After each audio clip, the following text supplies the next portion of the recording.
Thank you very much for giving us your time. Uh, I know I have just half an hour and two amazing storytellers, so I'll go straight in. We know Tiger Baby is this creative powerhouse, but what I want to start with is what is it that brought you both together to launch this venture that you have? Rima, if you want to start. What brought you both together to launch Tiger Baby and what we see today? I wish there was a big story, but there isn't. I don't think Zoya and I have ever really planned anything, including our writing partnership. We just kind of started writing together. It went well, so we wrote another one and we wrote another one. And I think Tiger Baby came from that writing partnership. I think that for any writer, director, or creator, at some point it's important to have a say in your own work, to have control over your own work. And I think Tiger Baby just kind of was a natural extension of that. Fantastic. Zoya, you want to add anything? And also I want to know from you, what is the ethos that you want this studio, or the creative ethos that you want this studio to live by?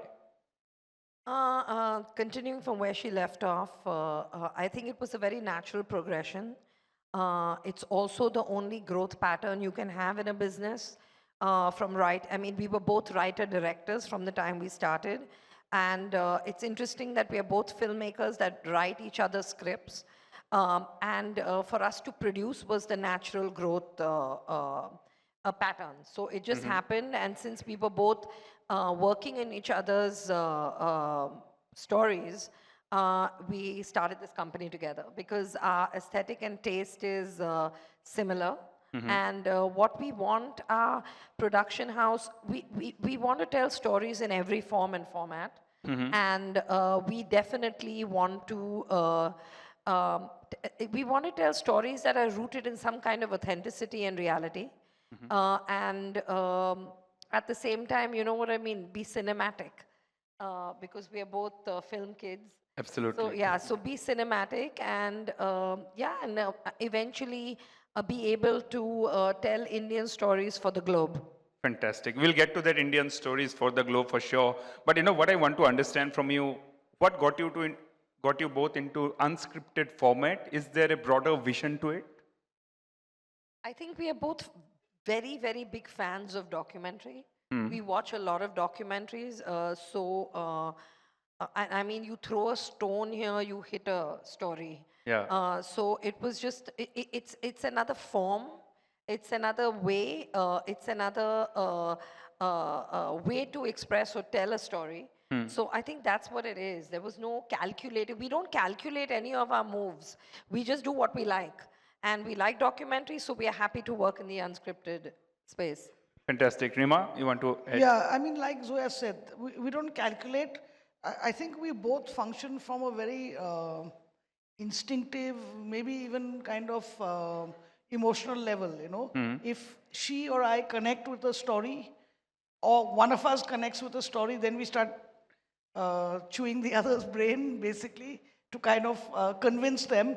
But I think that's what it is. When a story or any kind of content kind of comes out at you and grabs you. Fantastic. As she mentioned, we are now creating content for the globe. They are being distributed through global platforms. They are pitted against some of the global shows that make headlines globally. What has it done to craftsmanship as a whole and to individuals, both of you as creators yourself? The fact that your content is now being put with the global audience on a global platform. It's absolutely fantastic. I mean, the world is getting smaller. It has created many doorways. It has also changed and shifted the palette of the audience because they are watching stories from all over the world. And, what is exciting is that, your cultural backgrounds may be different, your morality may be different, your laws may be different, everything may be different country to country, but the human experience stays the same. Okay. So I think that is very beautiful to see, and it's we are learning, they will learn from us, and it's great to have your work all there because you have to up your game now, you know. we have to up our game, and it's only positive. Fantastic. Reema? Yeah, I think, it holds true of features and OTT. I think, like Zoya's saying, it's cross geographical borders much more than, say, conventionally films would reach out. And there is, a part of it is, it's great to have like the whole world be able to access your work. But the other part of it, like Zoya's saying, is it does put a certain amount of pressure on you because the pool is much bigger, the Yeah. competition is much higher, and the work is much better, So it kind of keeps you on your toes. It's inspiring, actually. Great. But, as an industry, from the talent and the craftsmen that we have, are we ready for it to be in a global platform and compete with global shows? Yes, absolutely. 100%. Yes, very much. Brilliant. Both of you talked about writing, and I want to understand the discourse has now shifted towards the importance of writers, but there is an assumption that it's far difficult to make a debut as a writer in a film than as an actor. What is it necessary to, make a mark as a writer today? Young writers who will read this interview later, what is it that you would like to, leave for them? I mean, to make a mark is a very different thing. To get a break is a very different thing. They're two different topics. To make a mark, of course, you have to have a piece of work that's either critically acclaimed or that's a box office hit.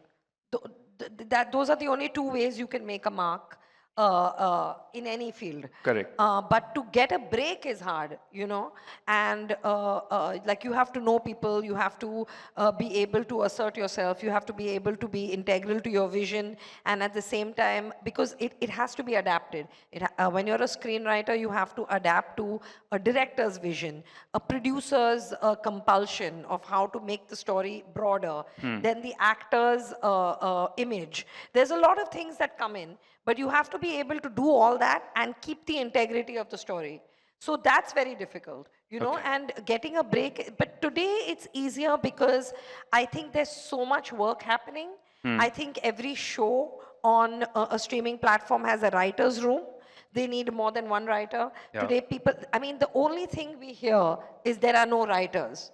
So today, I think if you're halfway decent, I think you can. You want to add? Yeah, I mean, just to kind of elaborate on what, Zoya's kind of said it all, I think that traditionally writers have been taken for granted. They have been kind of exploited almost, and that kind of importance hasn't been given to them. So therefore, I think psychologically, writers have taken a beating. But I think in the last 10, 15 years, with the advent of OTT and so much work happening, people do have more of an opportunity to showcase their work. And sometimes, when I'm on the other side, I also feel like I personally come across a lot of writers who don't write. So, I mean, if you ask me, I think that's the basic of a writer. You need to be able to write, you need to write every day, and you need to have that discipline. Because talking is not writing. And that's a distinction that I think people need to make. Fantastic. Can we come back to that era where writers actually make a film sell, as you told us with your recent film on Mr. Salim and Javed? But do you think that happening again, where writers are actually selling a project? I think somewhere it's already beginning to happen on streaming. I think some of the showrunners and writers are very good and their work is done really well. And I think the producers on streaming are interested in what they're going to do next. So that's kind of already happening. And hopefully it'll soon translate to the big screen. Yeah. Fantastic. It's time. Yeah, you spoke about the craftsmen or the people who are making the shows. What about the viewers and the audience maturity? I mean, we are a country, we never really had our Sopranos or HBO moments on television, mainstream television. Maybe you can debate as films were there, maybe not, maybe. Don't ever say that to the makers of Mirzapur. Of course. That is a Sopranos moment. Yeah, but that didn't happen on television for us. That happened on the streaming. What I meant is we grew up watching TV and we may not. Are we like matured as an audience to pick up those content? I think the television I grew up watching Yeah. was excellent. whether it was Malgudi Days, whether it was Tamas, whether it was Bunyad, whether it was Hum Log, Ye Jo Hai Zindagi.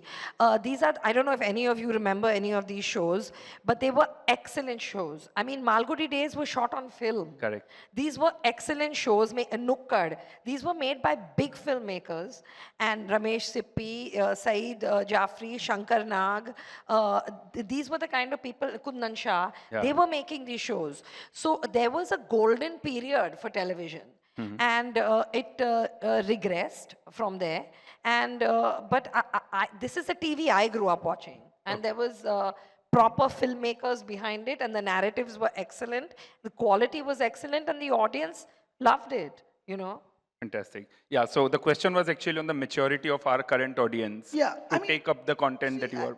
I feel like, especially in recent years, even if you've not, if you are not in this golden age of television, if you are not as old as we are, but I still think that,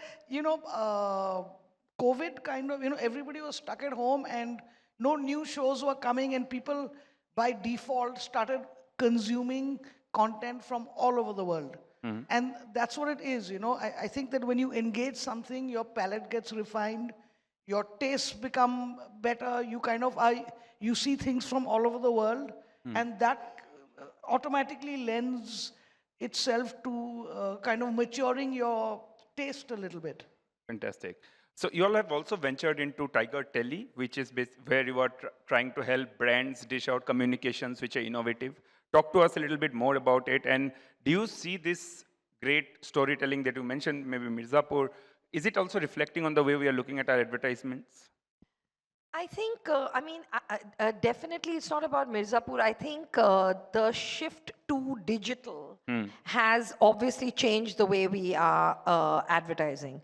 I think what has happened is we are not making one commercial that goes out and everybody sees it, and then whoever is relating to that product gets it. I think it's way more targeted now, because we can, like if it's a brand and it's a sneaker and it wants to hit a particular TG and that is of an age group, then we know how to silo that and very effectively only advertise to them. I think that's what the biggest change has been.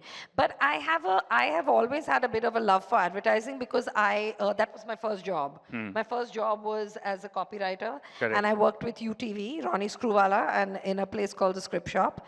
And so yeah, that was my first job at 19. So I like copywriting, I like advertising, and I think it's very creative and it's very clever, because in a very short span of time, you have to sell not just a product, but you have to sell the dream. And you have to sell it in a very clever way. And that is another art altogether. And as we said, we both like format. We like that. We like making 8 hours of Made in Heaven and 2.5 hours of Superboys, but we also like the 30 seconds of a commercial. We want to just tell stories. Fantastic. Reema, what's the vision for this venture that you have come into? Well, like Zoya said, since advertising has become so unconventional, it's interesting for us to collaborate with brands. And you can do, I don't know if I can take names, Yoshita, I'll have to say yay or nay.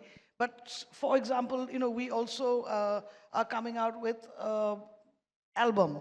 Yeah. And so we did a collaboration recently with a brand for a music video. Again, it's very exciting to kind of find new ways of bringing notice to or to tell a story, even if it is like an ad or a collab with a brand. There's still always a story.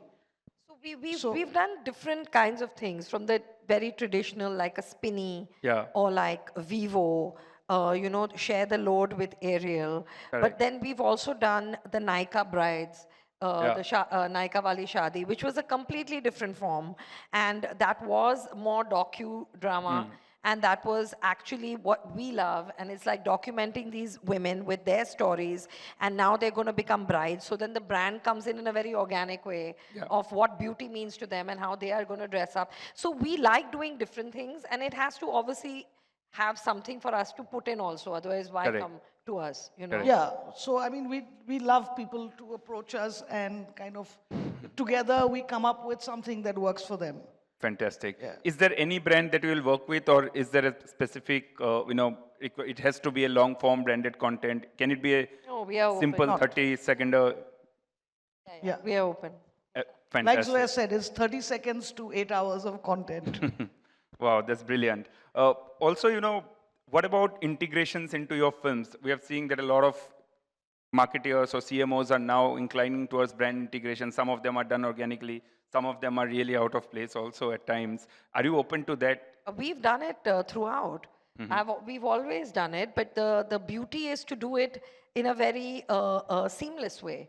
The beauty is to do it because only when you do it seamlessly does it very subconsciously and subliminally sell to the viewer. If you do it obviously, people don't want to buy it. Correct. So you have to do it in an elegant manner, and you have to do it in a way where people don't know you're selling. But you don't consider it to be an intrusion into your creative freedom. I mean, if it's an intrusion, I won't put it. Okay. I'll Brilliant. only do it Yeah. if it works seamlessly. That's what I think you have to be very careful because sometimes two things don't fit well together. And then, there's certain brands or products that are inherently part of the script. And, that's why I think when you break down a script in the beginning, you will know what kind of brands you have synergy with and what kind of brands are just not fitting in. Or there may be scenes where suddenly, going to an integration like that may not work.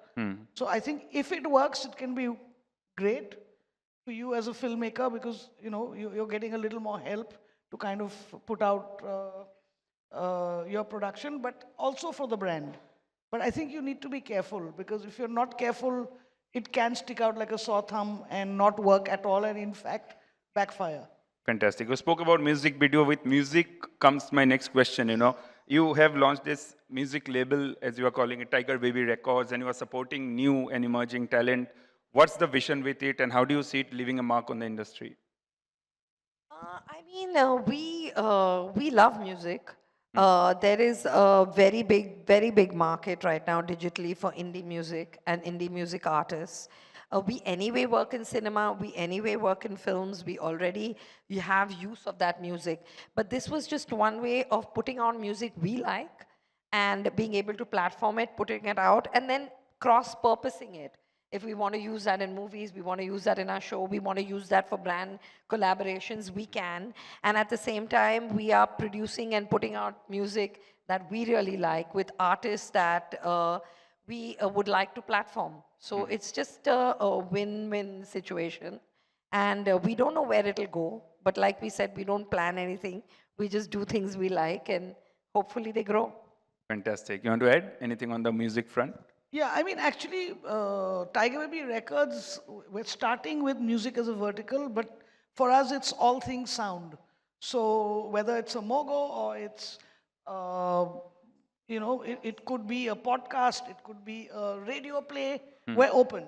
That's Again, also- sorry to cut you off. That's also a way for us to collaborate. Like we have a lot of ideas with, say, a podcast, interesting podcast, and we are already in talks with a brand to come in, and we want to do a podcast with my dad, and we have a brand coming in. So just Wow. interesting things where people can collaborate, and we want to do things with sound and things we like. Fantastic. Now, you're all things writing, you're all things music, you're all things sound, you are all things so many. How are you managing this, there's so many things that you are into right now? What is it like to manage this portfolio that you handle? We don't know. Reema keeps telling me next. Yeah. I'm going to wake up one morning and want to get into petrochemicals. that's what I was telling. She's like, you need I'll to tell you stop. how we do it. Zoya's a workaholic and I'm always in trouble. That's how we do it. Fantastic. What's next for Tiger Baby? That's the question that I can't leave you without. So, Petrochemicals.